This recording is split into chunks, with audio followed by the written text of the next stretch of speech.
What's up, fellow sidekicks? I'm Bob. I'm Dan. And today we're going to be talking about Falcon and the Winter Soldier, Episode 2, The Star-Spangled Man. I thought this was a great episode. It was basically a movie, a 48-minute movie. The only reason that I knew that it was a show was because it ended and went to the credits like it did last week, and I was very annoyed because I wanted more. More immediately. Right off the bat, you get great banter from Sam and Steve. Yeah, absolutely. Sam and Steve. Sam and Bucky. Yep. Of course, yeah. Sebastian Stan and Anthony Mackie work perfectly together. This is my dream casting for a Lethal Weapon revival. I see it. 100%. Absolutely. You also get straight into a little bit of backstory for John Walker, which is good because we all know how pissed off you were last episode. Yeah, I was very upset about John Walker. They introduced John Walker. But I have to say, in this episode, we got pissed off. Yeah. I was very angry about John Walker. But in this episode, I have to say that John Walker came off a little bit more neutral to me. It was Falcon and Winter Soldier don't want to work with the new Captain America. You know? And I totally get that because it was that. Yeah, I mean, you see John trying to reach out and say, "Hey, let's work together," and they're pushing him away the whole time. But at the same time, I 100% where Sam and Bucky are coming from. Oh, I understand it. From a military perspective, okay. When somebody holds a role and you've been working with them or you're accustomed to working with them and they've done great things, and then all of a sudden they're gone, they thought that somebody was going to take their place, or they, basically wanted somebody to be the new leader, and then another guy comes in because of, whatever, whether it's, the military stepping in or the government stepping in and saying, like, no, this is your new guy, this is your new leader. You don't take to that person as easily, as quickly.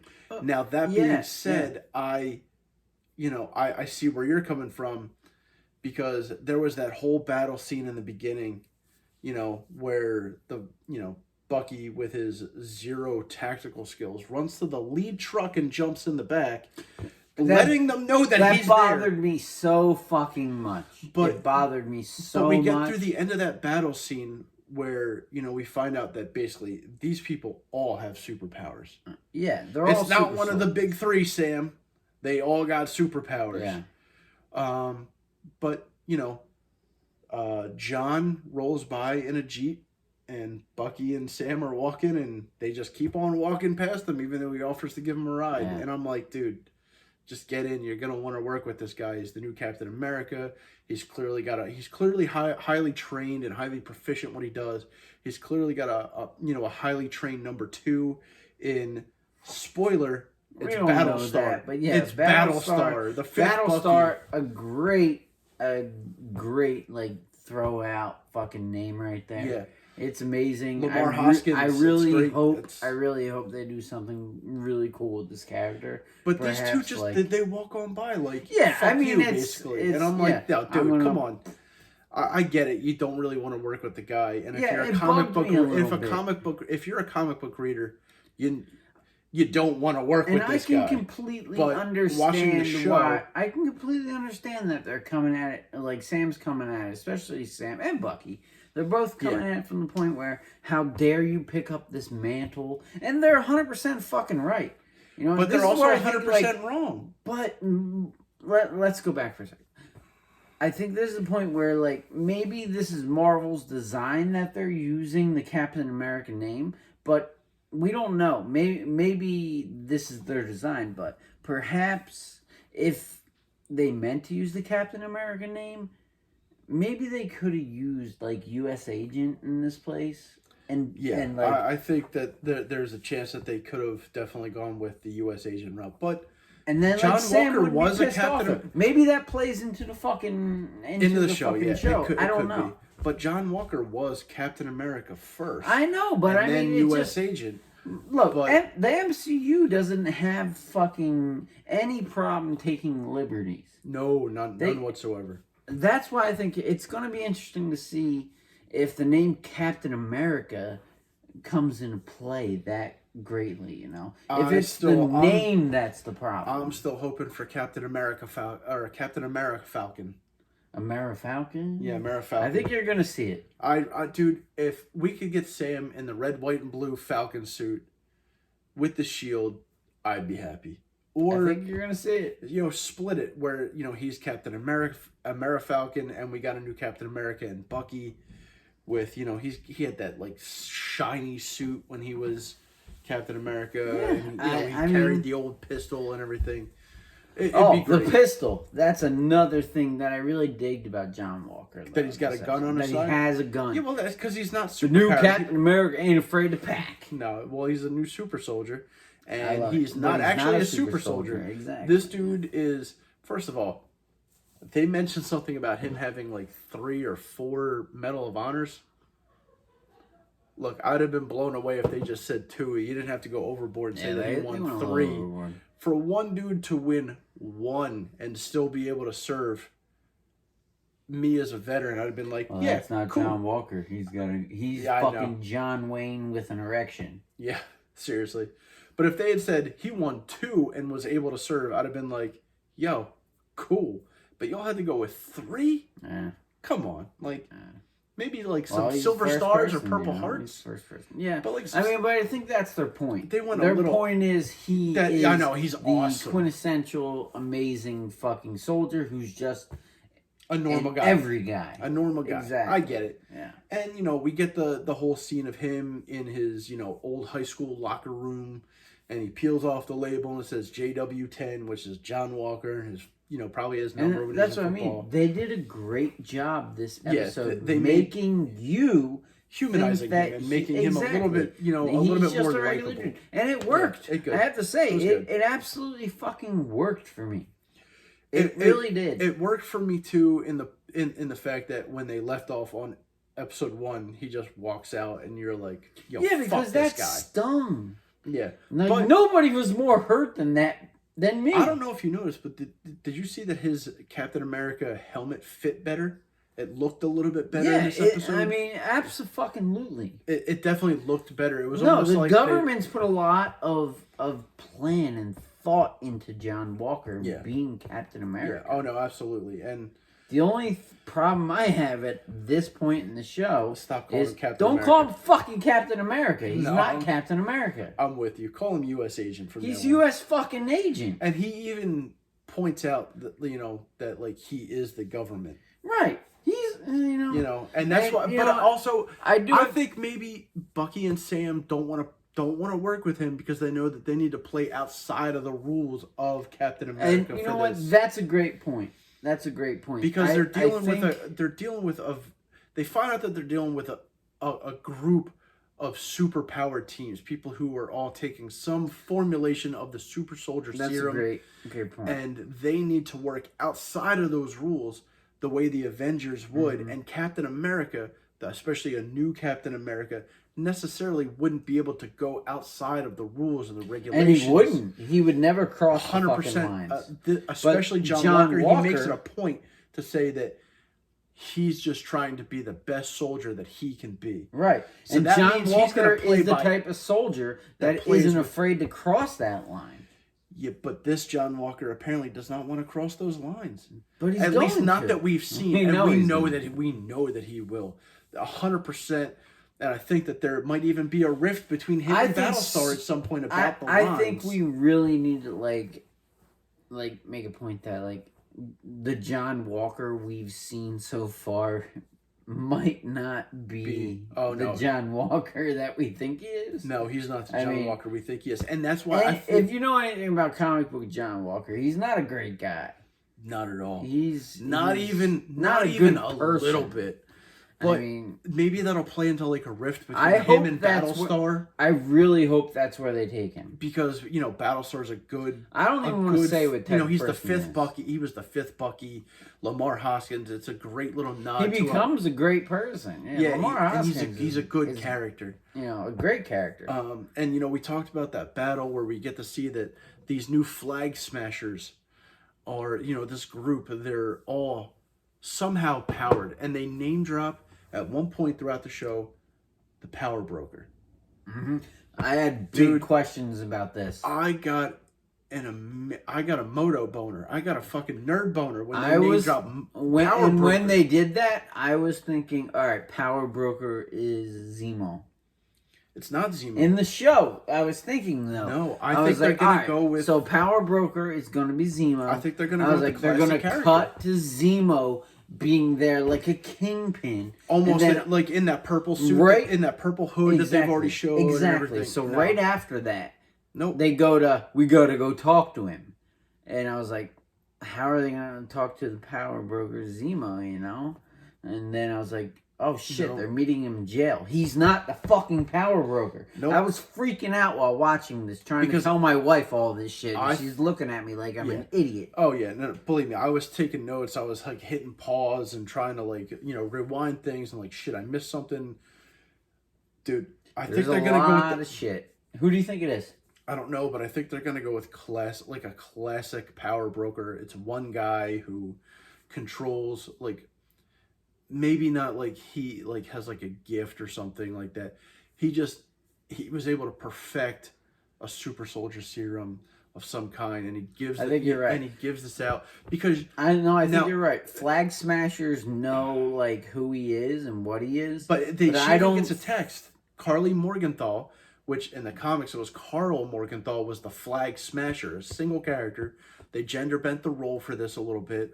They flipped it to a woman. Her name is Carly, but she's in a group called the Flag Smashers. That's great. I love it. She gets a text saying, like, you stole what was mine or you took what was mine. And they talk about the Power Broker. Yeah. Dude, I lost my shit for a minute. I really did. Because I was like, holy fuck, maybe this dude is like the key to this episode or the key to the series or the key to something even further down the line. Because that's what I think. We got to meet, Isaiah Bradley, and we got to meet Elijah Bradley. And Elijah Bradley at first didn't have powers, then he had powers as Patriot in the Young Avengers. It sets up, it's foreshadowing for so many things that could happen down the line in the MCU, not just the show, but down the line throughout Phase 4, Phase 5. It could go on for as long as Marvel doesn't follow their pattern of getting rid of a villain. No, you know what? And I have to say, this dude, the Power Broker, or at least the moniker Power Broker, needs to stick around so that way someone and you know what, Bob? That's what I'm on. saying. I think Marvel finally gets it. I hope so. They are not throwing away their villains for one shots now. I can deal with the Flag Smashers going away after this. I have but Power Broker, no. A very deep theory that WandaVision, there's a deeper enemy there. Yeah. Of course there is. We all know there's a deeper enemy. There's Mephisto. There's a couple that it could be. And I absolutely think that Falcon and Winter Soldier is going to set up a deeper enemy. I hope so. I have a theory that we've talked about like 5 or 6 villains coming into the MCU. I won't get into it right almost now. Like a Sinister but Six, I think or all of their shows are going to set up a villain, a major fucking villain. Yeah, and we of course Loki coming up, and we haven't seen the other shows that are slated to come out with I think it might Miss blow Marvel, our She-Hulk, fucking Loki. minds. Yeah, there's a bunch. There's so many that are slated to come out over the next year and a half. Yeah, I'm very much looking forward to it. Let's talk about what do you think Zemo has in plan for the show. I don't know, but I thought it was very interesting how they talk about we need to go see Zemo, and they cut right to what appears to be a prison. Yeah, that's what I thought, as prison. And you talked about we talked about this before. You had a good theory about, was he possibly at the raft? I don't think he's at the raft anymore, but I think there now. They sent him to the raft after Civil War. Yeah, because we never heard anything about what happened to Zemo. I'm so excited to see him. I'm so excited. Look, but we do know that he comes back and he's wearing the purple hood. I can't wait. And the long jacket. And he looks amazing. Looks bad fucking ass. There's a slight detail I need to talk about. Did you notice that they changed Falcon's visor? Yeah, it went to a one piece. It was goggles. It's a one piece goggle. Dude, as soon as I saw it around his face, I didn't notice it in the first. I didn't notice it in the first episode. but I noticed it this episode, and I immediately pointed it out. I was I like, don't dude, think it was in the first episode, was it? I don't know, but now I need to rewatch it again. I need to rewatch it again. Look, this last episode, I suit noticed is- he had a one-piece visor instead of the goggles. I like that the suit is ever evolving, ever changing. I like that Oh, Marvel does and this. in this episode, it was more Falcon. Yeah, It was yeah. absolutely more Falcon. It Yeah. was pretty cool. Yeah. Yeah. Did you also catch? So Bucky is wearing his classic blue jacket, and it's got And he rips the fucking arm off. but it folds over completely to one side. It's got the cross. See that. It looks like similar to what he would have worn in the comics when he was Bucky, when he was just teenager Bucky and everything. And There's so many nuances. This did- is what Marvel is so good at. But they changed it to leather, and they had a similar costume for him in the first Avenger. When when he teamed up after he was rescued and everything, and they teamed up, he had a similar looking jacket on, but now it's leather, it's updated. And then he rips the sleeve off. It was instant, like, just nerdgasm. Yeah. The Yeah, fucking it was. arm comes out, he rips the sleeve off, and you got the new Wakandan arm out there. It was And that brings up phenomenal. another fucking awesome point in the show when he name drops White Wolf. Yep.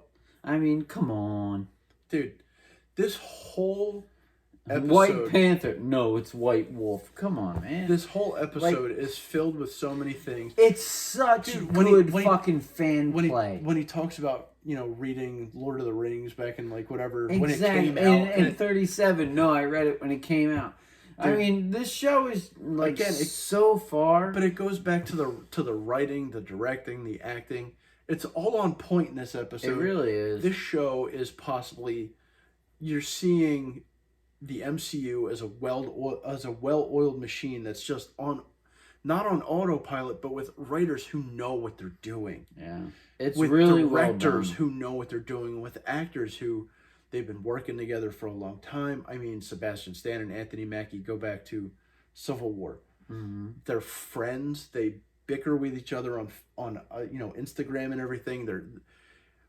They just have such good chemistry, great. and it really works. is. This show works. We're only on season or episode two yeah. out of 6. I can't wait We have to see 4 I really hope more there is one. episodes, and Yeah. I am so incredibly excited to see what comes next. All right, so let me ask you this. All right. What is something you hope happens in the next 4 episodes? I just need to know what happened to Zemo. I just need to know what happened to Zemo. I need from the end of Civil War when T'Challa is talking to him, and T'Challa walks away. He basically walks away from him. Yeah, How did he it's end up- bothersome. It really is. It really is, because it's a loose end, and I don't like loose ends. I need to tie up. But I think this show It's gonna is answer the going question. to answer all your questions. But that's what I You need know, to see. really do. What do you need to see? Honestly, I want a little bit more. I want to know if this show is going to introduce Young Avengers, because to me right now that's where it's going. And that's a fair point, because we know that we've seen Elijah Bradley on screen, and we know that we have more characters who have been There are confirmed. so many like hints and fucking everything out there. There's something more to this show. I feel like with like the government aspect of the show, I feel like this show's a setup. It's absolutely a setup. This show's a setup. It's This show isn't absolutely a just setup. fan service to get these 2 great This characters is a back together. Fucking setup. This show They're is a setup using- for something further down the Disney line. is so genius in the way they're using these shows It's the same way that as a fucking setup. But it's the same way WandaVision played out. Yeah, It that's wasn't what I just mean. fan service to WandaVision was see a what setup, happened too. to see what happened to Wanda after the events of Endgame. So my biggest thing It was a is setup for what's going to give happen me that. next. Give me your woes and worries. Keep pushing them forward. Fucking Absolutely, yeah. Disney, like hit us with your best fucking shot. I can't wait to see what happens next. I'm totally on board with this show. I know you're totally on board with the show. Absolutely. Are you totally on board with the show? I think you are. I really do. Because everyone's reacted very well to the memes that we've put up. Everyone has responded very well to our Instagram and the things that we've been doing. But I need to know, what else are you looking forward to? What are your theories? We've told you some of our theories about the raft and where we think this, this show is headed and where the Disney Plus shows are headed. But tell us, what do you want to see? What do you think is going to happen? Because we're curious. And we know you're curious. So you know what, you guys. Yeah, and you know what to do. You need to hit like, hit subscribe, drop us a comment. Hit them all. That's right. Hit them all, everybody. Hit them all, motherfucker. Until next time, sidekicks. I'm Bob. I'm Dan. We'll catch you later. See yous.